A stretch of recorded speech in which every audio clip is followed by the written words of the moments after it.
Hello everyone, I'm a curious programmer, Xiaoxuan Teng Kong. In this video, we'll explore some knowledge related to sensitivity settings. After watching this video, you'll be able to adjust sensitivity settings on your own. To make it easier to understand, let's first clarify two concepts. First is the rotation angle. In the game, the WASD keys control the character's movement, while the mouse movement controls the rotation angle. When the mouse moves left and right, the character rotates by a certain angle. A full rotation is 360 degrees. The same applies to up and down rotation, except it can't make a full circle. The maximum range is from the top of the head to the feet, totaling 180 degrees.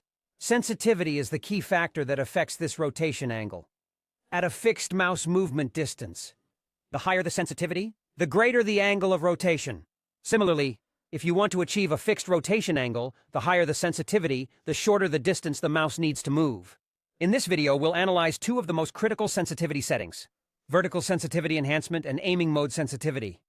Vertical sensitivity enhancement, hereinafter referred to as vertical, only changes the vertical sensitivity, without affecting the horizontal sensitivity.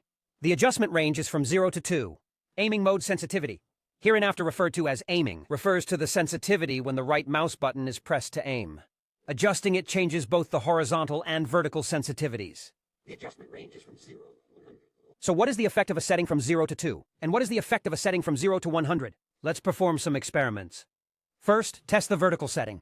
The default setting is 1. When I adjust it to 0, no matter how I move the mouse vertically, the game won't rotate up or down anymore.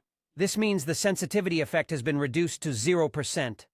Now when I adjust it to 0.8, 1.5, or even 2, what will the effect be? Here, we just need to prepare a script that records the number of pixels the mouse moves while moving vertically. Then, in the game, measure a fixed object with the gun's muzzle like this pillar. As you can see, when the sensitivity is set to 1, the mouse moves 600 pixels, but when it's set to 2, it only needs to move 300 pixels. This suggests that this setting scales the vertical sensitivity proportionally to the number itself. To be precise, I set the vertical sensitivity to 0.8 and 1.5, and move the mouse 750 and 400 pixels respectively to further verify this. No problem. The hypothesis was confirmed. Thus, the experiment on vertical sensitivity enhancement is completed. Verifying the aiming mode sensitivity follows the same principle, but for better accuracy, it's best to measure in a different direction. After all, the scaling effects are synchronized horizontally and vertically. So instead of measuring against a pillar, we'll rotate 360 degrees horizontally, which means we return to the original position after one turn and use this as a benchmark to record the number of pixels the mouse moves horizontally. At the default value of 50, one full rotation requires moving the mouse 7486 pixels. This sets the current sensitivity effect to 100%. When adjusted to 0, one full rotation requires moving the mouse 74860 pixels, translating to a 10% sensitivity effect, a 10-fold reduction. When adjusted to 100, one full rotation requires 749 pixels, translating to a 1000% sensitivity effect, a 10-fold improvement. Next, let's measure a few more aiming mode settings and plot them on a graph. The horizontal axis represents the value of the aiming sensitivity setting, ranging from 0 to 100. The vertical axis represents the sensitivity effect, ranging from 10% to 1000%. It can be seen that the sensitivity effect is not linearly related to the setting value. Rather, it forms a convex function. Since measuring from 0 to 100 is too time-consuming, I didn't measure each increment individually. Instead, I used these few measured data points as training data. Using a polynomial regression algorithm, I fitted a curve. After some tuning, the equation minimized the error at the 7th degree. Here's the curve equation. X represents the aiming sensitivity setting, and Y represents the scaling relative to the default sensitivity of 50. For those who don't want to do the math, I've calculated and filled in the scaling ratios for each setting value in this table. The blue portions are the results of my manual measurements, which are highly accurate. The black portions are the results predicted by the algorithm, which are also quite reliable. You can refer to this table to make your adjustments.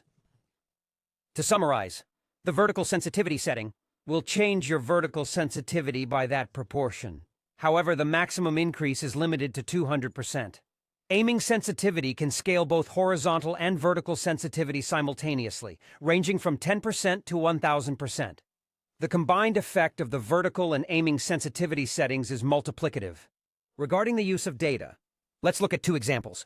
The first example, Suppose you have your vertical sensitivity set to 1.0 and the aiming sensitivity set to the default value of 50. This setting gives you the smoothest gun control. Now if you adjust the vertical sensitivity to 1.5 and the aiming sensitivity to 41, the vertical control effect will be 1.5 times 0.661365,845, equating to 0.992 times what it was before. This means there is almost no difference in the vertical control feel, except that the horizontal sensitivity is now lower.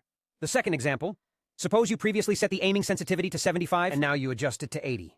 The change in effect ratio is 3.9819148894 divided by 3.2018881950, which equals 1.24361702.